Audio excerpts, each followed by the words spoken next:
What's up, guys? Adam here. I hope that you are having a wonderful day. Want to reach out and tell you a little bit more details about preparing an offer. Chances are we are probably still going through the home search right now. Maybe we just left the property and you are super interested in it and you want to put in an offer. Well, let's talk about the details that go into making an offer. If you haven't already, please go ahead and send me over your pre-approval letter. That'll be kind of one of the first things we need. Make sure that you can buy the house, right? And for the ballers out there in the world, please go ahead and send me your proof of funds. So say we just left the house. That house was listed 3 days ago. It is listed at $405,000, for example, just as an example.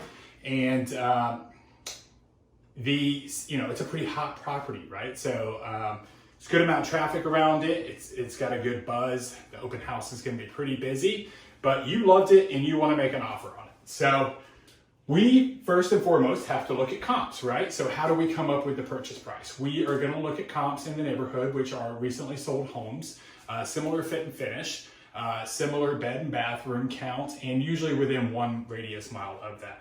Other factors that we're going to use to come up with our purchase price are going to be how long has the home been on the market? This example, it's only been on the market for 3 days, so relatively pretty new property. Any recent price adjustments, we're gonna hope they haven't dropped the price in 3 days. Are there any other offers on this property? Let's say for now there isn't, but there's a good amount of buzz on the property, so we're gonna wanna be pretty aggressive going in. So after we run the comps, we look at them and we say, hey, this property is maybe only worth $395, a $10,000 difference. So we're going to come in, let's meet in the middle. And just for an example, we'll say $400,000 is what we want to come in at, right? So house is listed at 405, comp showing 395, we're going to offer 400,000.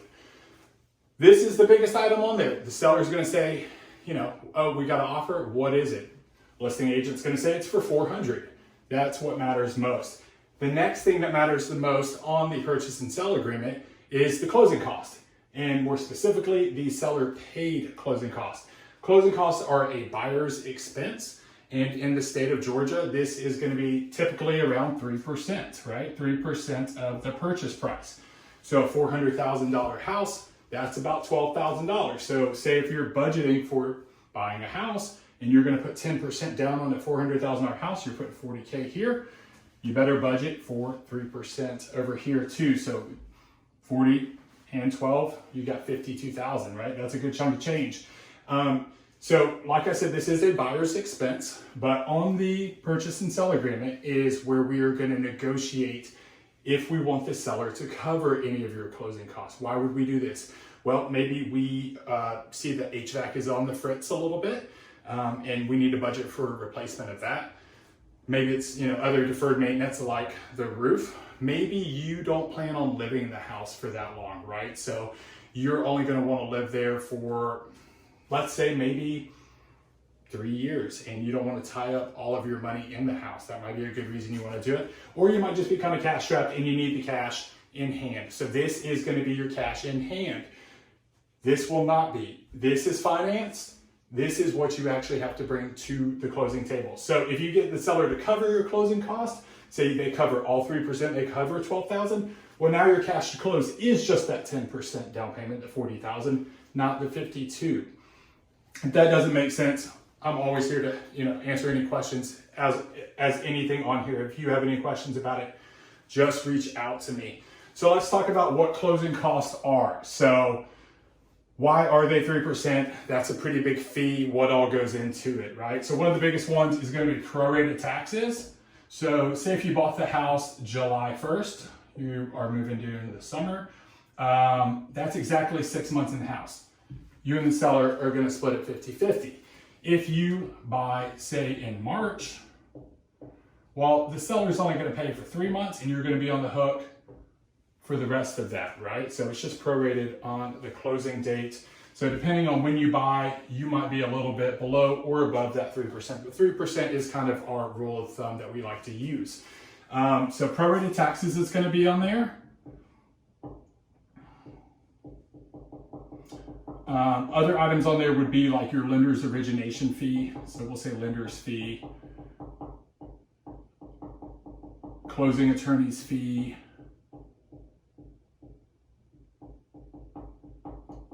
you'll have your lender's title policy. So no one comes and claims ownership to the property. Your homeowner's title policy will also be on there. Discount points. Let's talk about that for a second right quick too. Discount points, what are they? So discount point is, say if you're not happy with your interest rate at 4% and you want it to be 3.75%, a discount point will allow you to buy down your rate. One discount point is about equal to 1% of the purchase price, and it gets you about 0.25% off. So if you're going to be wanting to adjust your interest rate, you can buy a discount point and add it to your closing cost. On here too, you might have escrows, right?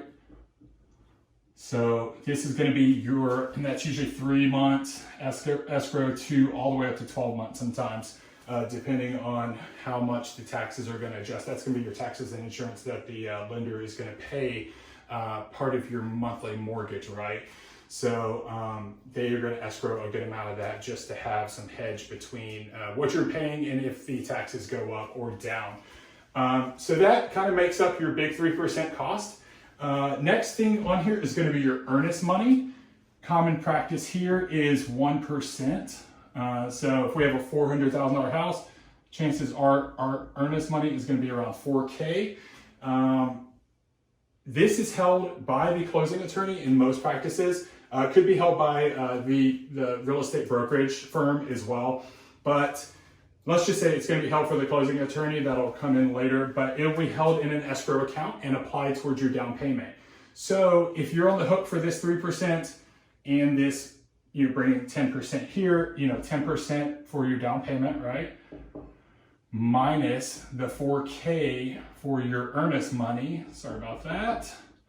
You're at 36 here, but then you have this 12 here, and then you're at 48 cash to close. So that's kind of how it factors in, something just to keep in mind. So when you send that wire at the end, you got to take into consideration the earnest money is already credit there. Next on here, we're going to be asking the seller to give us some time to inspect the property. That is our due diligence period. Most commonly between 1 and 2 weeks. I write 10 days, usually 10 days. This will give us enough time to inspect the property and bring out any specialists if there's structural concerns or we want to bring out waterproofing company, things like that. Take a closer look at the property.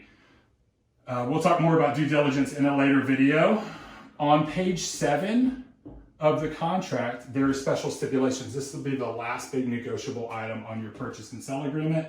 And on here, it's pretty common practice to see things like our pesky little friends, like a termite letter. Here in the state of Georgia, very humid. We build homes out of wood. Termites live here with us.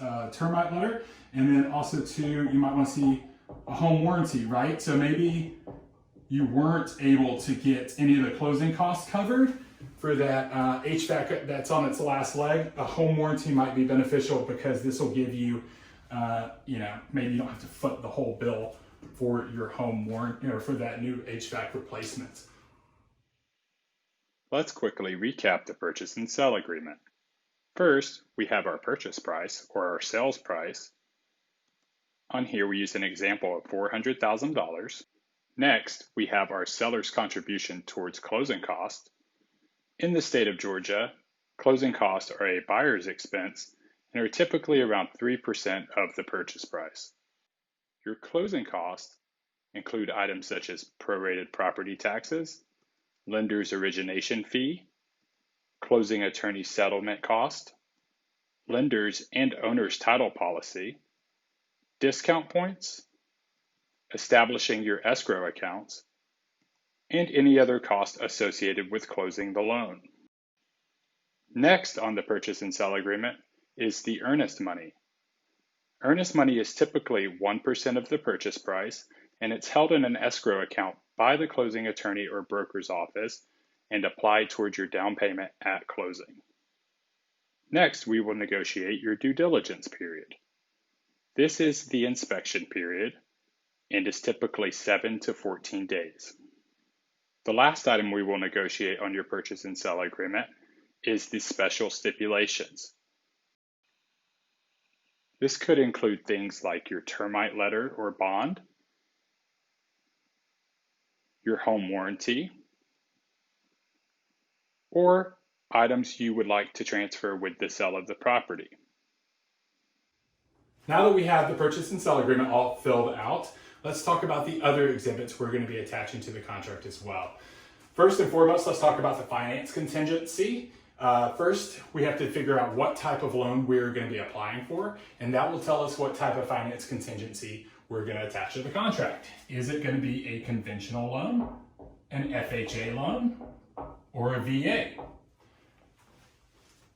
Whichever loan you're applying for is the type of finance contingency we'll attach to the contract. On these, typically you're going to have an appraisal contingency and a finance contingency. Appraisals typically take anywhere from 7 to 10 days from the day that we order them until they're turned back into the appraisal desk for the lender and the underwriters to review it. An appraisal contingency period will probably put anywhere from 18 to 28 days. That'll give us ample time to have the appraisal conducted after we decide if we really want to purchase the house and move forward if the inspection goes well. On here, the finance contingency is your time to apply for and receive approval for the loan, but in order to receive approval, you have to have a successful appraisal, so it will fall later than your appraisal contingency. So that will be anywhere from 21 days to 31 days. Other exhibits we might see on here would be a legal description of the property. This is going to be the most recent deed. And it's going to be telling you exactly which property we're buying. It's just a more exact way of referencing that property. We might see a lead-based paint disclosure, LBPD, if it's built prior to 1978. Pretty common practice. It's required by the government. Other things we might see on here would be seller's property disclosure statement. This is a big one. This is going to tell us how old the roof is, how old the HVAC is. Has the seller filed for any insurance claims? Has a tree fallen through and they rebuilt the house? So it'll let you know what you want to be aware of. It will also let you know, if that washer and dryer or that Tiffany chandelier transfers with the sale of the property. If it's not checked, you better put it on page 7 and write it into the contract. This is where we'll also put things we want to transfer with the sale of the contract. Other items we might see on here is if you have to sell your house in order to buy one, you might see a sell or lease of buyer's property contingency. Or say we're in a multiple offer situation and the seller really wants you to be flexible. On here you might have a lease back, right? You might be on a month-to-month and the seller doesn't have a place to move to yet. You might want to throw them a lease back and rent the property back to them. Chances are, every contract is completely unique. So if there's anything that we want to have thrown in the contract, there's probably an exhibit for it. Just feel free to ask me. And if y'all have any questions whatsoever, never hesitate to reach out. That's what I'm here for. Hope you guys have a wonderful day and hope you enjoyed this video. We'll talk soon. Thanks.